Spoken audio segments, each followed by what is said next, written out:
Washington ইসরায়েলের সামরিক অভিযানে যোগ দিলে মধ্যপ্রাচ্য মার্কিন সামরিক অবস্থানে প্রতিশোধমূলক হামলা চালাতে প্রস্তুত থাকবে তেহরান।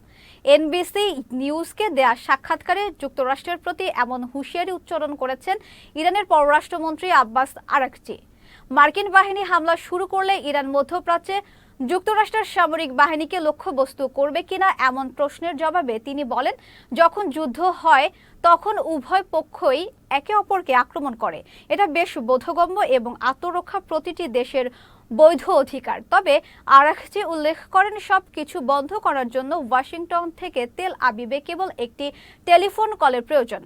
এর আগে ট্রাম্প বলেছিলেন, ইরানের পারমাণবিক সমস্যা কূটনৈতিকভাবে সমাধানের চেষ্টা করার জন্য এবং তেহরানের উপর মার্কিন হামলা প্রতিরোধ করার জন্য আমেরিকা ইরানকে সর্বোচ্চ 2 সপ্তাহ সময় দিতে প্রস্তুত।